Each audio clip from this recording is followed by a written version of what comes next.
सोलापूर शहरात बेकायदा बांधकामे आणि रस्त्यावरील अतिक्रमणाविरुद्ध महानगरपालिकेची मोहीम आता आणखी तीव्र झाली आहे। आज सकाळपासूनच अतिक्रमण विभागाने मोठ्या प्रमाणात कारवाईचा धडाका सुरू केलाय। हैदराबाद रोडवरील जुनाविडी घरकुल परिसरात मार्कंडेय गृहनिर्माण संस्थेजवळ श्री प्रभाकर किसनराव कटकम यांनी लोड बिअरिंग पद्धतीने उभारलेले संपूर्ण बेकायदा बांधकाम जेसीबीच्या साहाय्याने जमीनदोस्त करण्यात आला आहे। हे बांधकाम गेल्या अनेक वर्षांपासून वादग्रस्त होते। येथील रहिवाशांनी वारंवार तक्रारी केल्यानंतरही ते कायम होते। अखेर आज मनपाच्या पथकाने पोलीस बंदोबस्तात हे बांधकाम पूर्णपणे निष्कासित केलं आहे।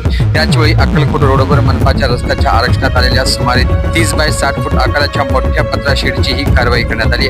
हा शेड व्यावसायिक कारणांसाठी वापरला जात होता। रस्ता अरुंद झाल्याने तिथे नेहमीच वाहतूक कोंडी होत होती। रहिवाशांच्या तक्रारी आणि वाहन चालकांच्या संतप्त प्रतिक्रियेनंतर मनपाने हा शेडही पाडलाय। कारवाई दरम्यान अतिक्रमण विभागाचे प्रमुख श्री जगन्नाथ बनसोडे यांनी स्वतः उपस्थित होते। त्यांनी माध्यमांशी स्पष्ट बोलताना सांगितलं की ही कारवाई ही फक्त सुरुवात आहे। सोलापूर शहराला अतिक्रमण मुक्त करणे ही आमची प्राथमिकता आहे। रस्ते, फुटपाथ, पाण्याच्या पाईपलाईनच्या जागा, उद्यानांच्या जागा सर्वत्र जिथे जिथे बेकायदा बांधकाम किंवा अतिक्रमण आहे तिथे ही मोहीम पोहोचणार आहे। कोणतीही सूट कुणालाही मिळणार नाही। यापुढे ही कारवाई तीव्र स्वरूपात सुरू राहील।